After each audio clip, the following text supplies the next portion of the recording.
I guess being gay just wasn't enough. Okay, let's do this fucking shit.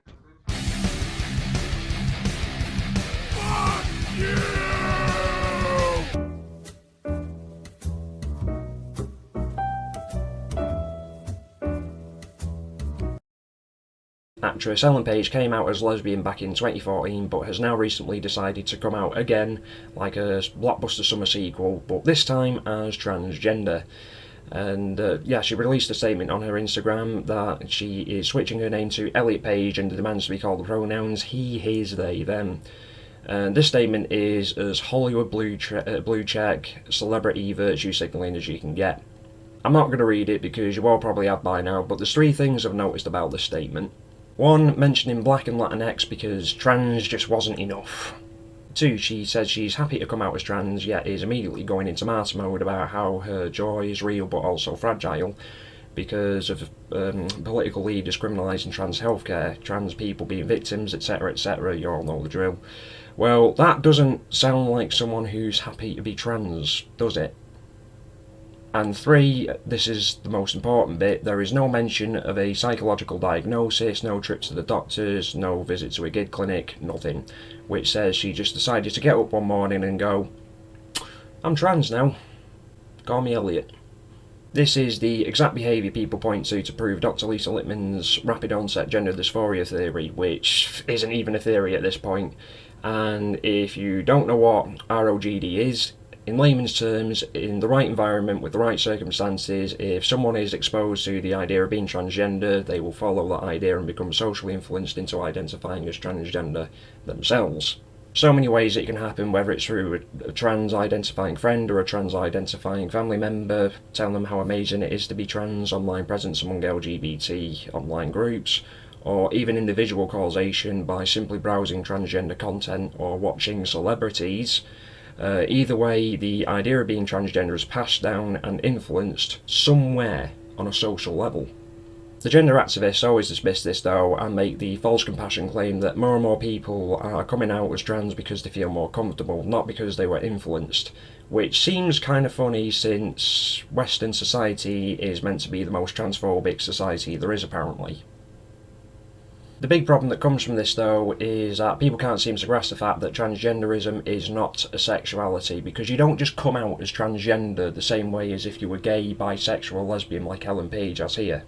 A trans person is someone who suffers from the mental condition gender dysphoria and suffers from it so bad that nothing can help them, and the only way they can feel comfortable with themselves is to identify as the opposite sex along with hormones and gender reassignment surgery. So, to pretend blue check celebrities coming out as trans like Ellen Page has, or even Bruce Jenner a few years back, doesn't have the ability to harm through rapid onset gender dysphoria is simply retarded. And the worst part about rapid onset gender dysphoria and people, especially celebrities, endorsing it is the people it affects. Because the people who are more likely to suffer from ROGD are highly vulnerable adults, teenagers and kids, because they have underlying mental health issues such as autism, which is linked to transgenderism by the way, and believe going trans is the right form of escapism. And this is where I segue to Keira Bell. She's been in the news again with impeccable timing, along with an unnamed mother of a 15-year-old. With the court hearing after suing the NHS for failing to challenge her on being transgender with only 3 one-hour-long appointments, which caused her to ultimately regret her hormones and top surgery after only identifying as transgender after viewing transgender content online at just the ripe old age of just 16 years old. But it's not all gloom and doom though, technically, as the court ruled that under 16-year-olds are unlikely to give consent to hormone blockers, which they can't, since, you know, they're children. Where the gloom and doom still lies though is that although the High Court has ruled that under 16s can't really give consent to hormone blockers, they could still receive hormone blockers if they show an understanding of the risks and potential consequences of taking them. So basically, kids under 16 can't give consent to hormone blockers, but they can get adults to liaise that they understand the risks on their behalf. The word of the day is oxymoron.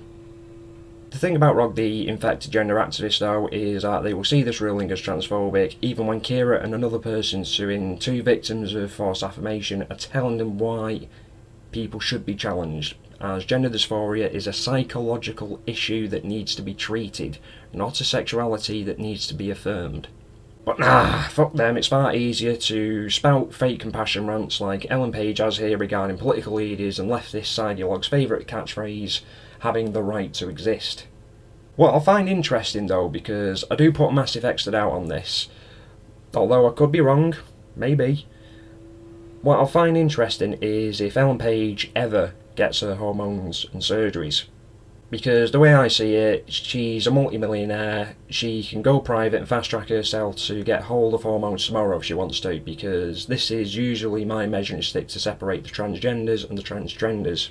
If you genuinely believe you are transgender, then there should be no reason for you to not to transition, especially when you're in a position to fast track yourself like Ellen is. But that's where the SJW gender activists like to make it complicated, because reality doesn't fit their narrative when an actual trans person who's suffering from gender dysphoria and can only feel comfortable with hormones and surgery would fucking jump at the chance to get it done. But anyone else, telling them to piss off and get it done puts them in a serious catch-22.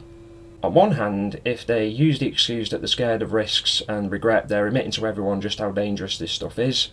On the other hand, if they say it's their mentality that's the problem, not their body, they're admitting they've got a mental health problem, which shuts down the argument of calling transgenderism a mental health problem being transphobic. So basically, admit the risks and that it needs to be explored and regulated, or just straight up admit it's a mental health problem. You know, those apparently far-right transphobic things to say. So yeah, unless she's ready to either admit hormones and surgery is too dangerous for her, or she wants to keep her body and it's her mental health, there is literally no reason for Elliot Page to not get her hormones and book her surgeries right now, other than coming out because it's trendy and easy validation.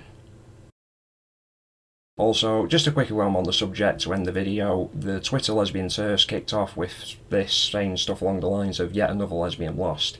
Here's the thing, it's not another lesbian lost, she's still a lesbian, because this is a huge problem with trans people that even the LGBs have a problem with. Sexuality literally defines biological sex as an attraction. If you're a straight man who transitions into a woman, even though it's impossible, you're not automatically a lesbian. You're still a straight man who transitioned. So please stop trying to destroy biological sex and hard science sexualities with philosophical what truly makes a man and a woman ideologues. Thank you.